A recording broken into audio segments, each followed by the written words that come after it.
Amén. Vamos a abrir la Biblia, hermanos, en el libro de Génesis.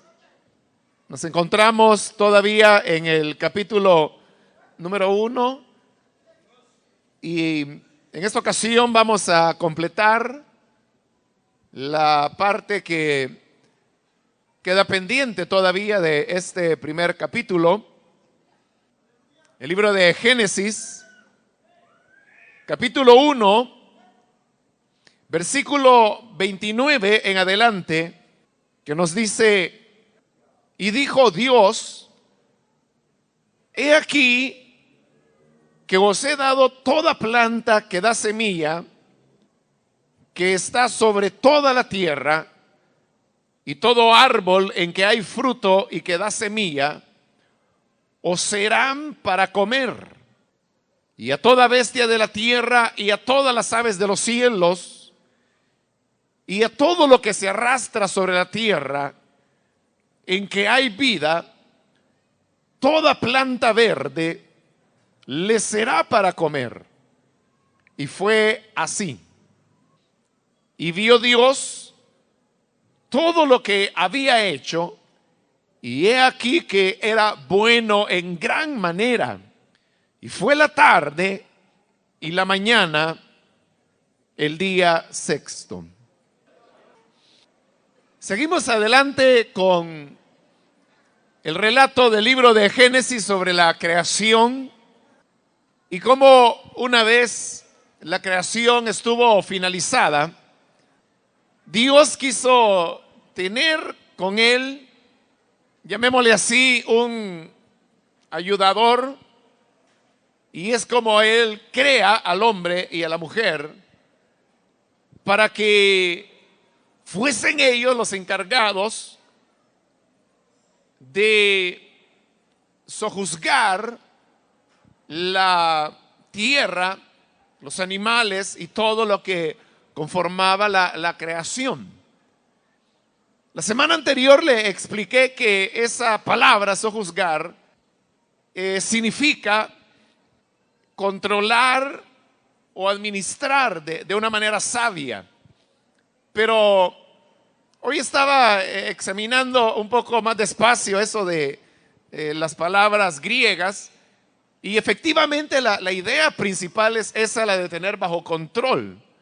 Lo único que en el griego hay un elemento de autoridad que se introduce, porque dice que ellos debían tener la naturaleza bajo control, pero utilizando la fuerza. Esa sería la idea.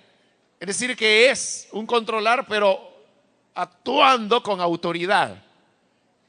Eso vendría todavía, hermanos, a enriquecer más las ideas que expresé la semana anterior y por las cuales veíamos cómo el hombre llegó a ser el responsable, porque se recordará que decíamos que este fue el primer mandamiento que Dios entregó al hombre y que por hoy solamente lo hemos mencionado, pero que en la medida que avancemos, principalmente en el capítulo 2, vamos a ampliar un poco más acerca del significado de ese primer mandamiento que fue dado al ser humano. Ahora, lo importante es que el hombre era el que tenía el señorío sobre la creación. Él era quien la sojuzgaba, quien la sometía, como dice en la mayor parte de traducciones de la Biblia al inglés. Pero la idea que se maneja siempre es esa: tener bajo control, tener bajo administración, pero con sabiduría, lo que el Señor había preparado. Obviamente que cuando uno lee eso, hay una idea que sobresale en medio de todo eso, y es que el hombre fue quien recibió autoridad sobre todas las cosas creadas. sobre la naturaleza, la vegetación, sobre los mares, sobre las bestias del campo, sobre los insectos, sobre todo lo que formaba la creación de Dios. El hombre era quien tenía señorío. Y eso es algo que no solamente se menciona acá en el libro de Génesis, sino que hay otros pasajes, pero por tomar uno representativo, podemos ver, por ejemplo, en el libro de los Salmos, el Salmo número 8, que incluso algunos le llaman el Salmo de la creación, aunque realmente no habla tanto de la creación, sino de este señorío que estamos hablando, que le fue dado al hombre sobre las cosas creadas. Si usted ya lo encontró, pues lea conmigo, y si no lo ha encontrado, escuche. El Salmo 8, comencemos en el versículo 3, donde dice: cuando veo tus cielos, obra de tus dedos, la luna y las estrellas que tú formaste, digo, ¿qué es el hombre para que tengas de él memoria? Y el hijo del hombre para que lo visites. Le has hecho poco menor que los ángeles y lo coronaste de gloria y de honra. Y oiga, le hiciste señorear sobre las obras de tus manos. O sea, lo hizo señor de las obras que Dios había creado. Todo lo pusiste debajo de sus pies. Es decir, el hombre era soberano de lo creado. Ovejas y bueyes, todo ello, y asimismo las bestias del campo, las aves de los cielos y los peces del mar, todo cuanto pasa por los senderos del mar, todo eso estaba bajo el señorío del hombre. Y por eso finaliza con la alabanza del versículo 9: oh Jehová, Señor nuestro, cuán grande es tu nombre en toda la tierra. Como ve, ese salmo, por decirlo así, amplía aún más lo que ya leímos en Génesis capítulo 1, referente a que el hombre fue nombrado Señor de todo lo creado. Ahora, con respecto a esto, porque ya la semana anterior hablamos de las responsabilidades que recaen sobre el hombre por el hecho de ser él el mayordomo, digamos, de Dios sobre la tierra, que es lo más importante. Pero hay un detalle que quería mencionar, y es que a lo mejor usted ha escuchado que los hombres, que se le llama de ciencia, ellos hablan que hubo una época cuando dicen los dinosaurios eran los reyes del planeta. Ellos eran los señores del planeta en la época cuando los dinosaurios vivieron, ya que ellos sitúan la existencia de los dinosaurios varios millones de años antes de la aparición del hombre. Ahora, ese es un tema que ya hablamos y que ya explicamos, que tanto el hombre como los dinosaurios fueron creados en el mismo día, que es el día sexto. Y siendo que en el mismo día sexto Dios hizo al hombre Señor, como lo dice el Salmo 8, sobre los animales, sobre las aves, sobre los peces, sobre todo lo que anda por los senderos del mar. Y también habían dinosaurios marinos, dicho sea de paso. Entonces, si el hombre era el Señor de la naturaleza, entonces eso significa que nunca hubo una época cuando fuesen los dinosaurios los que señorearon sobre la tierra. Tal situación nunca se dio. Siempre fue el hombre quien tuvo el señorío. Entonces, aquí uno llega, hermanos, a un punto donde uno tiene que decidir qué es lo que creerá. ¿Creerá a las teorías que los científicos proponen? Porque ellos nunca hablan de certezas, sino que de teorías. Y ellos dicen, se cree que hace tantos millones de años la vida pudo haberse originado de esta y de esta manera. Luego probablemente ocurrió tal y cual otra situación, pero ellos están hablando de probabilidades, de cosas que pudieron ser.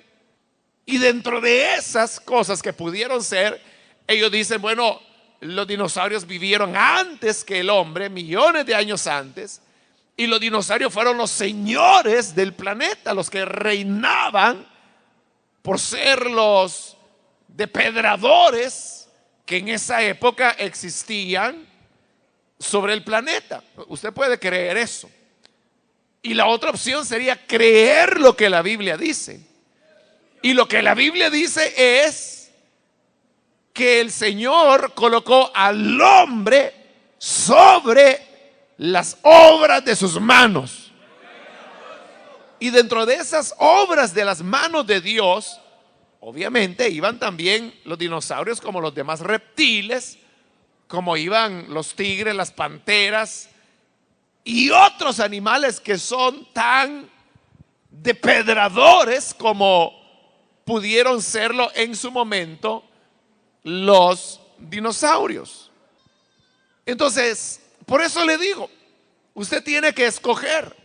Si usted dice, a mí me parece que los científicos tienen bases suficientes para sostener lo que sostienen, además yo no creo que el hombre hubiese podido resistir o sobrevivir, más bien habiendo en el planeta reptiles enormes y carnívoros como el tiranosaurio Rex, por ejemplo, o como los velociraptors, como se les llamaba, que eran pequeños dinosaurios que corrían a grandes velocidades y eran carnívoros también.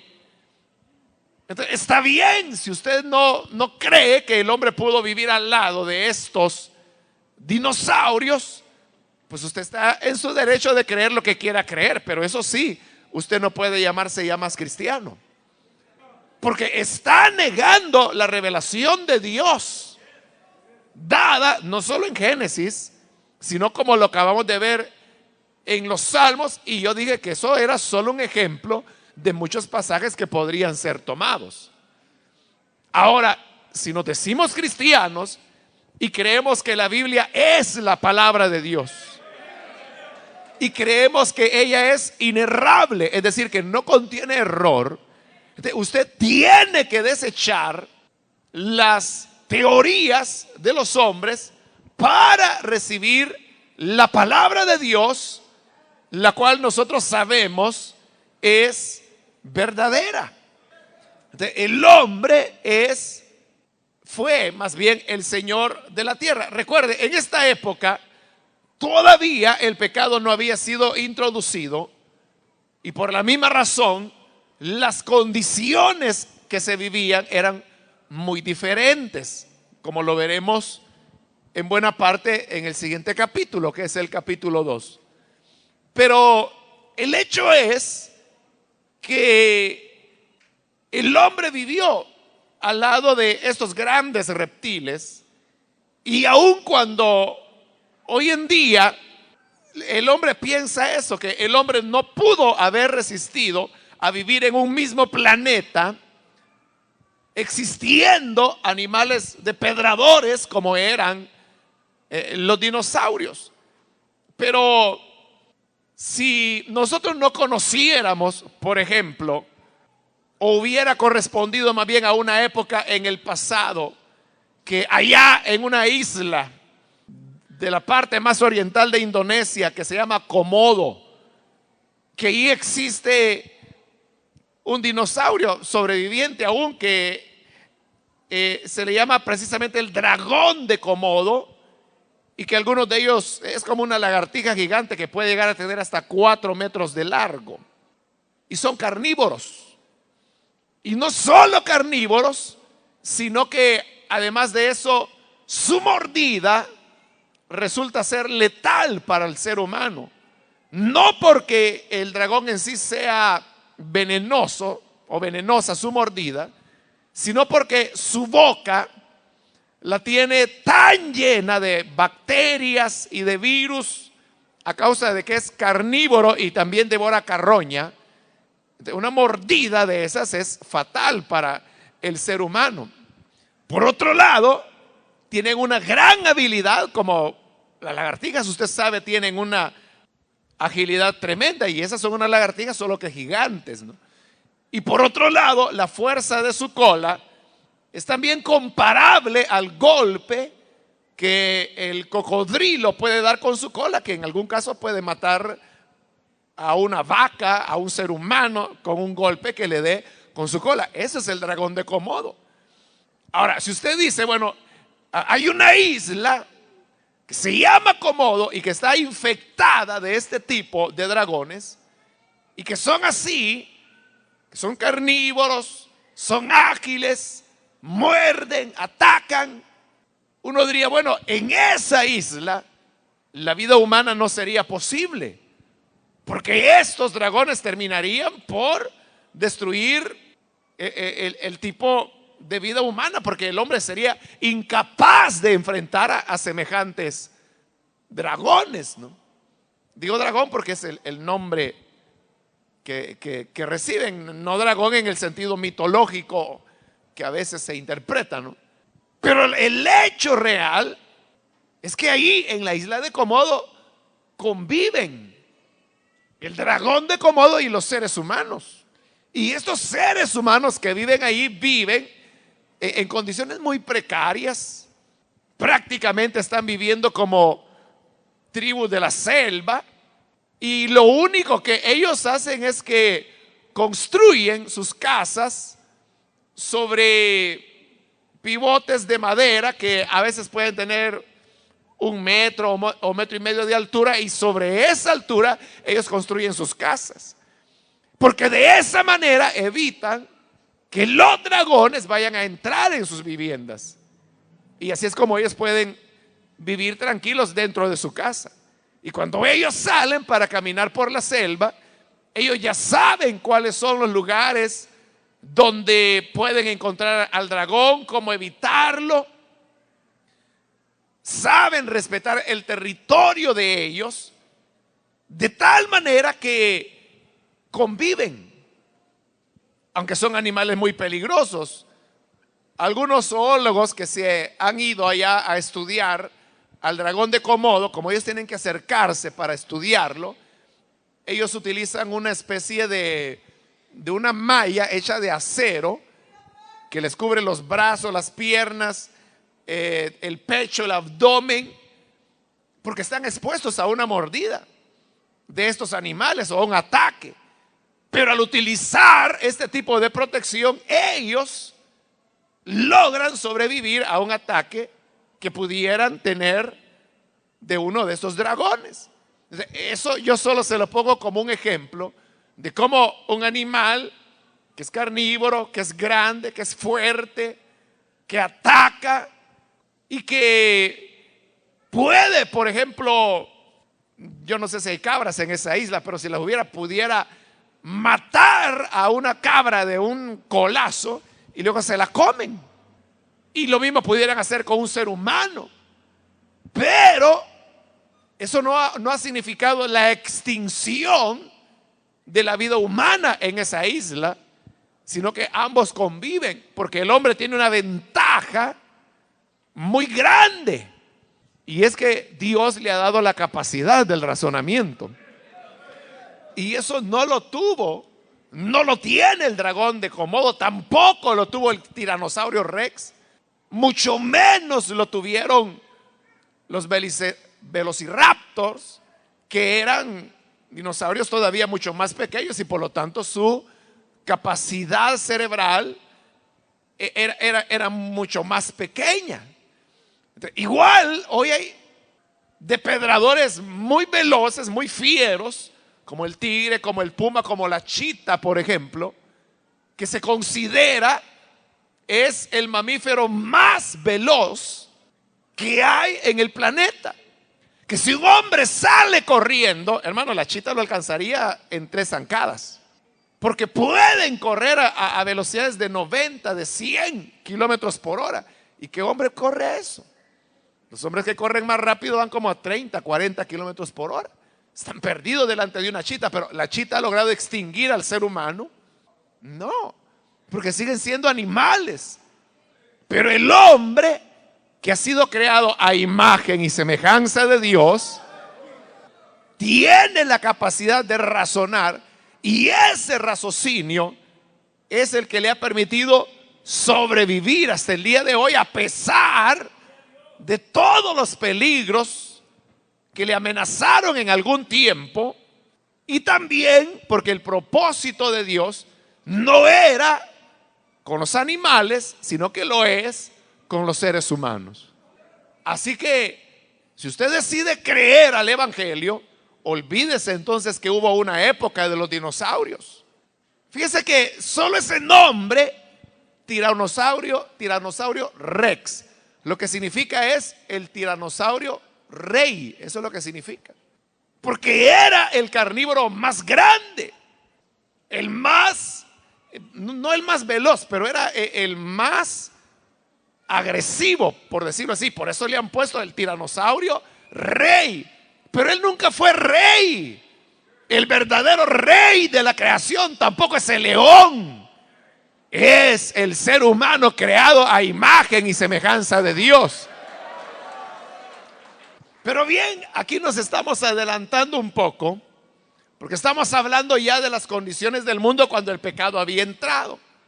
Pero en este momento, en el Edén, el pecado aún no había hecho su entrada a la nueva creación de Dios, y por lo tanto las condiciones eran muy diferentes.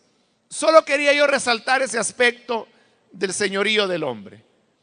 Pero ahora el versículo 29 dice: y dijo Dios siempre al hombre, he aquí que os he dado toda planta que da semilla, que está sobre toda la tierra, y todo árbol en que hay fruto y que da semilla, os serán para comer. Fíjese que Dios sabía que el hombre, por poseer un cuerpo físico, necesitaba alimentarlo, necesitaba comida, y Dios le provee la comida, y le dice al hombre que su comida será toda planta que da semilla, que está sobre toda la tierra, y todo árbol en que hay fruto y que da semilla, os serán para comer. Es decir que en el plan original de Dios, la dieta del ser humano era absolutamente vegetariana. Lo que el hombre comía era frutas, lo que comía era verduras, lo que comía era hojas, así como hoy que todavía comemos hojas, como el perejil, la mora, la lechuga, son hojas, ¿no? Y las comemos. Entonces, ¿por qué razón Dios le dio al hombre una dieta vegetariana donde él podía comer raíces como las que comemos nosotros, como la papa, la yuca, el camote? Todas esas son raíces, ¿no? Le dio a comer semillas, como el frijol, que son semillas, ¿no? Y tantas otras que ingerimos. Claro que la idea de Dios era que aquí el ser humano no tenía necesidad de cocinar. Y por eso es que hay una escritura que a esto le llama los alimentos cocinados por el sol. Porque Si usted tiene un mango, no tiene necesidad de cocinarlo. O sea, se puede cocinar para hacer algún tipo de dulce, por ejemplo, ¿no? Pero usted se lo puede comer así nomás. No necesita ni calentarlo. Si usted se va a comer un tomate, no necesita cocinarlo. Así era la vida del hombre. Simplemente tomaba lo que él necesitaba para su alimentación. Ahora, ¿por qué era así? Porque este es el huerto del Edén. Y la idea de la muerte ahí no existe. Y se le da este tipo de alimentación al hombre porque era la manera de preservar la creación de Dios y respetar toda forma de vida que Dios había dado. Nadie iba a matar una codorniz para comérsela. Adán y Eva no iban a matar una gallina, por ejemplo. No iban a matar una res para tener carne que comer o un cordero, sino que todo era una dieta puramente vegetariana: frutas, vegetales, semillas, raíces. Eso es lo que el hombre comía, porque era la manera como la vida se preservaba. Si usted viene y toma una fruta de un árbol, cualquier fruta que sea, usted corta esa fruta, pero esa fruta no ha muerto, sino que le durará, dependiendo de cosas como el tipo de o el nivel de madurez que esa fruta había alcanzado, las condiciones de calor, de temperatura ambiente. Eso determina la vida que tendrá ese alimento. Pero como en el caso del hombre, él solamente tomaba lo que iba a comer en el momento. No se producía una muerte. Si comía semillas, estas semillas tampoco morían, porque la semilla tiene una potencialidad enorme. Hay un caso que en una tumba egipcia descubrieron granos de trigo que, de acuerdo a las condiciones en que alrededor de el tipo de estructura, las pinturas, el reinado al que correspondían esos faraones, se calculó que eran semillas que tenían 3000 años de antigüedad. Es decir, más o menos allá de la época de Moisés, cuando Israel vivía en Egipto.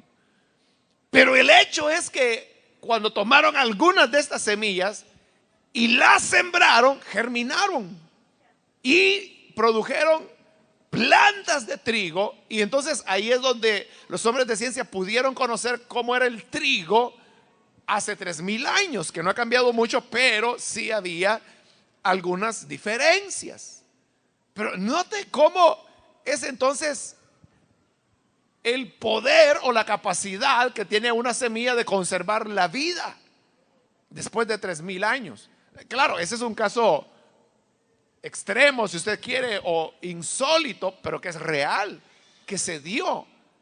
Entonces, lo que había era un ciclo de vida, no como ahora, que debe producirse la muerte para que se conserve la vida. Acá no, era un ciclo de vida que de la vida pasaba a la vida, y de la vida a la vida, y de la vida a la vida. Y por la misma razón no era necesario tener que tomar una actitud agresiva hacia ninguna forma de vida. No se mataban peces, no se mataban aves, no se mataban mamíferos, no se mataban reptiles. No había, hermano, ninguna agresión. Era un respeto absoluto hacia todas las formas de vida. Claro, cuando el pecado entra, y lo primero que se mata no es un animal, sino que es un ser humano, que fue Abel, de ahí en adelante es cuando comienzan ya los sacrificios, que más que todo son sacrificios rituales que Dios mismo establece. Y ahí es donde ya, por haber entrado el pecado, entra la muerte, que es lo que dice la Escritura, que por el pecado de un solo hombre, la muerte pasó a todos los hombres. Y en Romanos capítulo 8 dice, perdón, capítulo 10, dice Pablo, que incluso la naturaleza fue sometida a vanidad, es decir, a muerte, por causa de la introducción del pecado.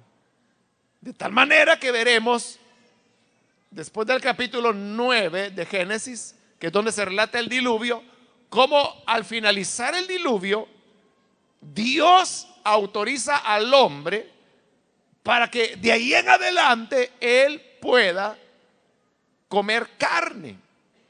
Pero en todos los siglos anteriores, el hombre había sido únicamente vegetariano.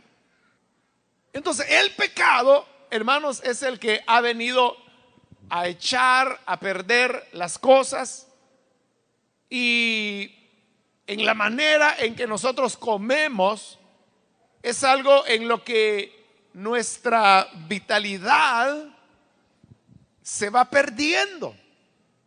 Porque, por ejemplo, las grasas animales que vienen con todos los tipos de carne son los que provocan problemas de colesterol, de triglicéridos, que a su vez generan otros problemas como la arteriosclerosis, presión arterial alta o hipertensión. Bueno, y una serie de problemas. Los alimentos que ahora tomamos son alimentos que van llenos de sustancias químicas que se van acumulando en nuestros organismos, como por ejemplo los pesticidas, los herbicidas, algunos tipos de abonos. Y está demostrado que estas sustancias que son tóxicas se acumulan en nuestro cuerpo durante años. Y fíjese que hay pruebas clínicas en donde a personas que son ya adultas se le identifica en su organismo sustancias de medicamentos que ellos recibieron cuando eran niños.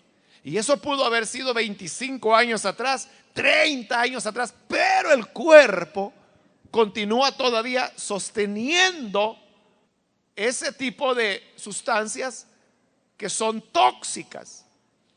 De igual manera, hay sustancias como los preservantes, que son sustancias químicas que lo que hacen es que los alimentos no se descompongan tan pronto, sino que duren un poco más. O existe lo que se llama los alimentos refinados, por poner un caso, las azúcares, que usted puede leer cuando venden el azúcar en la bolsa, ahí dice azúcar refinada, dice. O otros ponen azúcar ultra fina. Entonces la gente dice, esta refinada es buena. Y es todo lo contrario. Un azúcar, mientras más refinada es, más dañina es para el organismo. Y mientras más natural es su estado, es menos dañina. Por ejemplo, el azúcar morena, como se le llama, que a muchas personas no les gusta, esa es la mejor azúcar que hay. No digo que sea 100% beneficiosa, lo que digo es que es menos dañina que la que nosotros llamamos refinada, que causa más daño. Pero bien, no nos debe extrañar que hoy, por ejemplo, acá en nuestro país, la esperanza de vida es de 70 años. Ese es el promedio que una persona hoy en el país vive, 70 años. Pero no nos debe extrañar que en esta época podían vivir 800 años, 900 años, o el caso de Matusalén, que es el caso extremo, 969 años. Y si uno se pregunta por qué vivían tanto, hay varias razones, pero una razón era esto, el tipo de alimentación que ellos llevaban, que era a la vez el respeto a todas las formas de vida que Dios ha creado. Entonces es importante, hermanos, que la idea original de Dios nunca fue la destrucción de ninguna forma de vida. Él quería el respeto a todas las formas de vida que existen o las que nos quedan. Porque se recuerda, el miércoles anterior yo le leí un recorte de periódico donde una organización mundial, dependencia de las Naciones Unidas, lleva un monitoreo de cómo está el medio ambiente, y ahí se recuerda, yo le mencioné que hablaba que cada 13 minutos se extingue una especie animal del planeta, y que en los últimos años la biodiversidad ha descendido en un 40%, es decir, hemos perdido casi la mitad de las especies animales que originalmente este planeta tenía. Por eso es una responsabilidad cristiana la defensa de la vida. No es, hermano, correcto que uno busque la destrucción de la vida en cualquiera de sus formas, porque la idea original de Dios, ya le dije, era un ciclo de vida donde la vida continuaba y continuaba y continuaba, y por eso era eterna, porque nunca se introducía un elemento de muerte, sino que todo era vida tras vida, tras vida, tras vida, etcétera. Y así es como el ser humano vivía largo tiempo. Pero además el versículo 30 dice: y a toda bestia de la tierra, y a todas las aves de los cielos, y a todo lo que se arrastra sobre la tierra en que hay vida, toda planta verde le será para comer. Y fue así.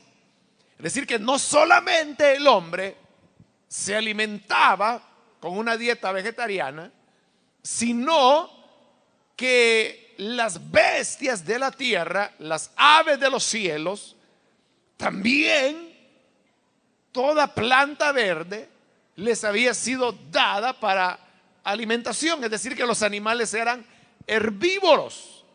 El león comía hierba, los tiranosaurios rex comían hierba, los velociraptors comían hierba. Y había dinosaurios que aún después de la entrada del pecado continuaron siendo herbívoros. La verdad es que la mayor parte de dinosaurios eran herbívoros, la mayor parte.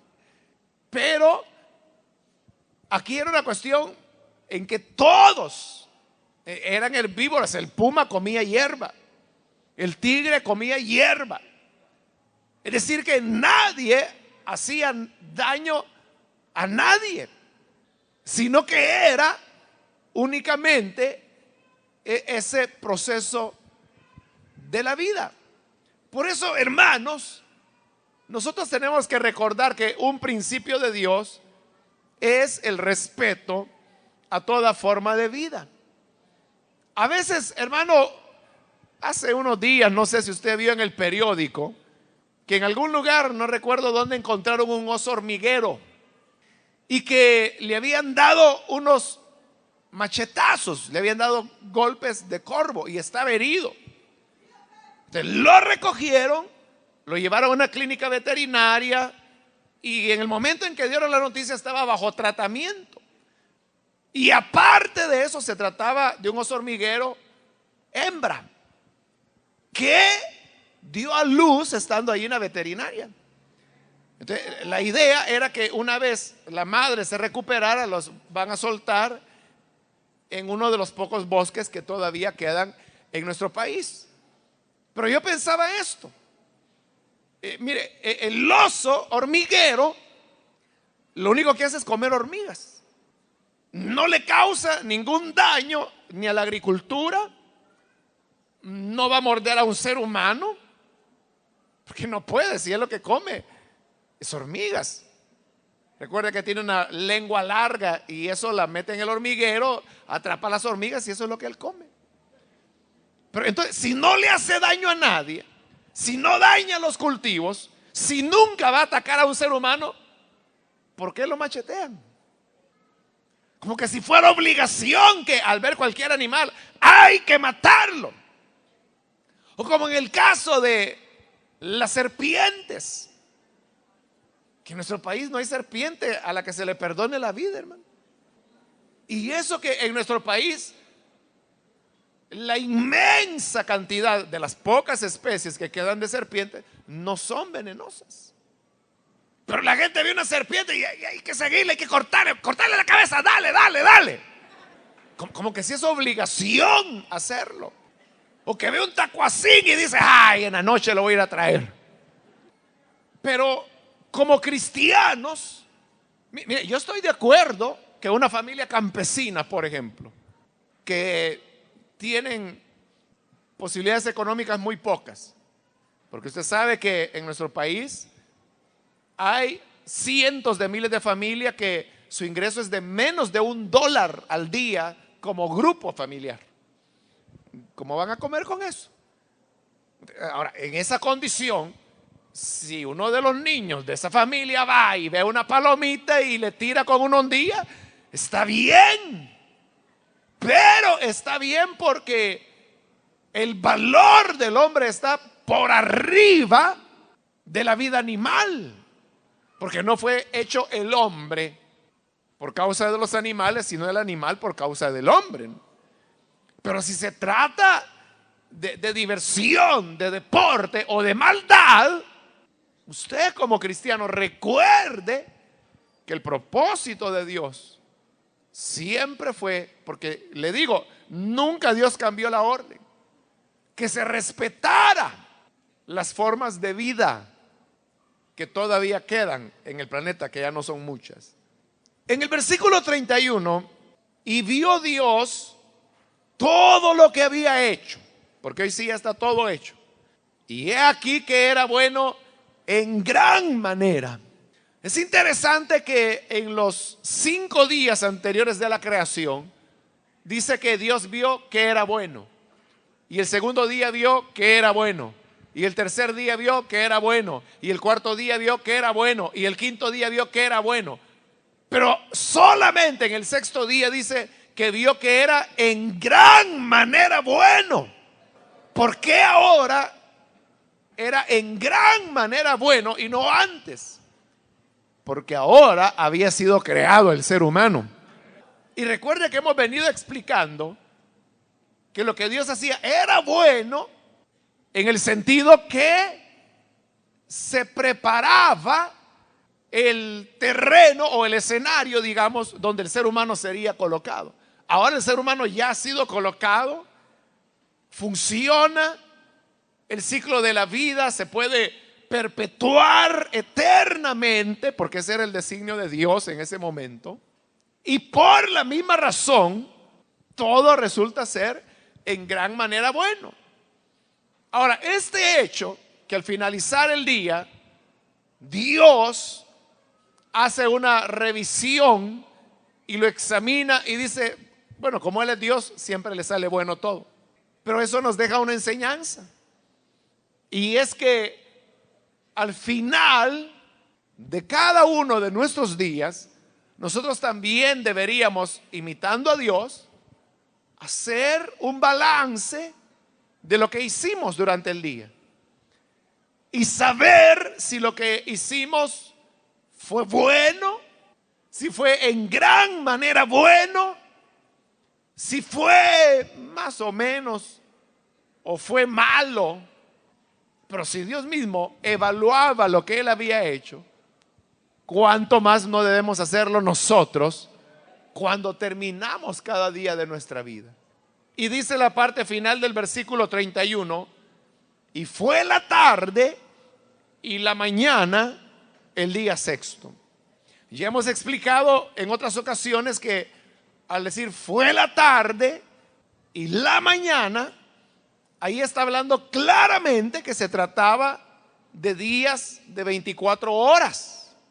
Porque algunos han dicho, no, estos son días de Dios. Y como Pedro dice que un día ante el Señor es como 1000 años. Entonces dice, no, fueron 6000 años que duró la creación. Entonces no dijera fue la tarde y la mañana, ¿no?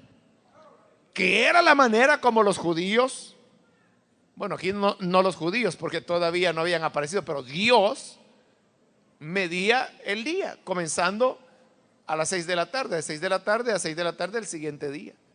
Es decir, fue la tarde y la mañana, eso es un día. Y en este caso era ya el sexto día. ¿Qué significa eso? Que en 6 días Dios había completado su obra creadora. ¿Podría Dios haber completado su obra creadora en un proceso de 6000 años? Sí, sí podía. Y en lugar de haberlo hecho en 6 días, ¿podría haberlo hecho en 3 minutos? También podía, pero Él quiso hacerlo en 6 días. Y así fue hecho. De manera que el hombre y todo cuanto existe fue creado en 6 días. Ahora, hay personas que podrán decir, bueno, esto no es nada más que Moisés recogió una historia que había venido de boca en boca por varios siglos. Y eso es cierto, ¿no? Porque Moisés no estuvo para la creación. Pero el relato había venido hasta que él lo recoge y lo escribe. Entonces algunos dirán, era solo una historia, pero realmente Adán y Eva no existieron, era solo una manera de expresar las cosas. Bueno, cuando entremos al siguiente capítulo, vamos a hablar algo si realmente Adán y Eva existieron, si fueron personajes reales, históricos, o si fueron personajes inventados como Don Quijote, ¿no? Que nunca existió, es un hombre, un personaje inventado, ¿no? Entonces, ¿será que Adán también era un invento, Eva era un invento? Eso lo vamos a ver más despacio cuando entremos al siguiente capítulo, donde ya se nos habla más detalles acerca de Adán y Eva. Entonces ha llegado la conclusión del sexto día de la creación, que a su vez concluye la obra de creación de Dios. Solo falta el séptimo día, el cual es ya un día especial, como lo veremos cuando lleguemos ya al momento en que nos corresponde estudiar eso. Ahora, quizás diría yo, hay 2 enseñanzas que podemos mencionar del tema que hoy hemos desarrollado. Lo primero es una extensión, como un apéndice de lo que dijimos la semana anterior acerca del señorío del hombre sobre la creación, que a la vez le hace responsable ante Dios de el cuidado y la administración de esta tierra en la cual vivimos, y que después de esta no habrá otra. Es decir, no hay, nos acabamos esta tierra, nos vamos a otra, no hay otra. Y segundo, el principio del respeto que debemos tener a toda forma de vida. Ya no se diga la vida humana, principalmente en esta época, cuando la vida del ser humano es despreciada por medio de los asesinatos, por medio de la desatención a las necesidades básicas que todo ser humano necesita para vivir. Entonces, vivimos en una época de desprecio hacia la vida humana, pero el principio que estamos viendo ahí era el principio del respeto. a toda forma de vida. Entonces, debemos respetar todas las formas de vida. Claro, hoy vivimos ya bajo una situación de pecado y por lo tanto hay cosas que no son aplicables. Ya no se le puede decir, hermana, no mate una gallina porque está destruyendo una vida. O sea, hoy eso ya no es aplicable, porque ya veremos en Génesis 9 que Dios da autorización para que se pueda comer carne. Pero sí hay, por eso le decía, si uno va a tomar una vida de un animal para llenar una necesidad alimenticia, por ejemplo, está bien, porque para eso es que Dios lo dejó. Pero ir a matar por deporte, por diversión, o simplemente por probar puntería, eso es algo que riñe con los principios cristianos. Y por eso es que Dios en su palabra condena cuando se trata con crueldad a los animales. Y por eso es que Dios hasta dio leyes como aquella: no pondrás bozal al buey que tría, porque eso era tratar cruelmente al animal. O situaciones como el de la burra de Balaán, que cuando él la estaba apaleando injustamente, Dios llegó al extremo de abrirle la boca a la mula y que le hablara y que le dijera: ¿por qué me golpeas? Era más burro Balaán que la misma burra, ¿no? Pero en toda la Biblia eso es lo que uno encuentra, hermano. El cuidado que Dios tiene, Jesús lo dijo: ni un pajarillo cae a tierra sin que no sea la voluntad del Padre. Jesús dijo: las aves de los cielos no siembran, no cosechan, no guardan en graneros, pero vuestro Padre que está en los cielos las alimenta. El Padre las alimenta, pero no para que alguien venga a probar punterías con ellas. Ahora, si tú tienes hambre y es tu única manera de poder subsistir, dale, pero dale bien, ¿no? Y si es un conejo, atrápalo. Y si es un cuzuco, pues que te lo hagan horneado, ¿no? Pero si es porque necesitas alimentarte. Pero si es por matarlo y dejarlo tirado, eso no debe ir con lo que es la vivencia del evangelio. Entonces note que el ser cristiano no es solamente venir aquí a una iglesia, cantar, leer la Biblia, orar, lo cual no es malo, es parte de la vida cristiana, pero también es parte de la vida cristiana estos otros elementos que estamos viendo en la palabra de Dios. En la medida que lo llevamos a la práctica, llegamos a ser personas diferentes al mundo, y así, como dice Pedro, resplandecemos como luminares en medio del mundo. Quiera Dios que de verdad nosotros seamos diferentes, hermanos, y no que seamos únicamente igual que el mundo, lo único que con una Biblia bajo el brazo. Vamos a orar, vamos a cerrar nuestros ojos.